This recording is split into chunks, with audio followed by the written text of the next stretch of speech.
নমস্কার বন্ধুরা, আমি আবারও ফিরে এসেছি আরেকটি নতুন ভিডিও নিয়ে। আজকের পর্বে আমি আলোচনা করতে চলেছি এমন কয়েকটি কথা, জীবনে শক্তিশালী হতে চাইলে যে কথাগুলো সবচাইতে গুরুত্বপূর্ণ। চ্যানেলটিকে অবশ্য করে সাবস্ক্রাইব করুন এবং বাকি ভিডিওগুলো দেখে আসুন। চলুন আর দেরি না করে শুরু করা যাক। স্বপ্ন দেখুন, স্বপ্ন দেখুন, স্বপ্ন দেখুন। স্বপ্ন না দেখলে স্বপ্ন পূরণ হবে না। চিন্তাভাবনা হলো মূলধন, উদ্যম হলো পথ এবং কঠোর পরিশ্রম হলো সমাধান।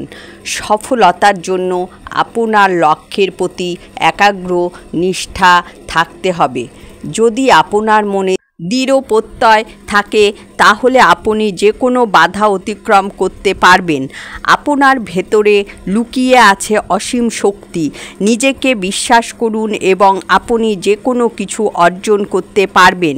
নিজের স্বপ্নের পেছনে ছুটে যান এবং কখনোই হাল ছেড়ে দেবেন না। জীবনে ব্যর্থতা অবশ্যম্ভাবী, কিন্তু হাল ছেড়ে দেওয়া অপরাধ। আপনার ভুল থেকে শিক্ষা নিন এবং এগিয়ে যান। অন্যদের সাহায্য করুন এবং বিশ্বকে আরও ভালো জায়গা করে তুলুন।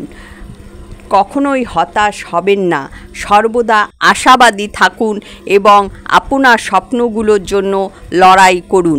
এপিজে আব্দুল কালাম বিশ্বাস করতেন যে প্রত্যেকেরই তাদের স্বপ্ন পূরণের এবং বিশ্বকে আরও ভালো জায়গা করে তোলার সম্ভাবনা রয়েছে। তার বাণী আজও অনেকের জন্য অনুপ্রেরণা। যদি আপনি জীবনে শক্তিশালী হতে চান তাহলে তার কথাগুলো মনে রাখুন এবং আপনার স্বপ্নগুলোর জন্য লড়াই করুন। আজকের জন্য এ পর্যন্তই বন্ধুরা, দেখা হবে পরের ভিডিওতে। চ্যানেলটিকে অবশ্য করে সাবস্ক্রাইব করুন এবং বাকি ভিডিওগুলো দেখে আসুন। সকলেই ভালো থাকবেন, সুস্থ থাকবেন। ধন্যবাদ।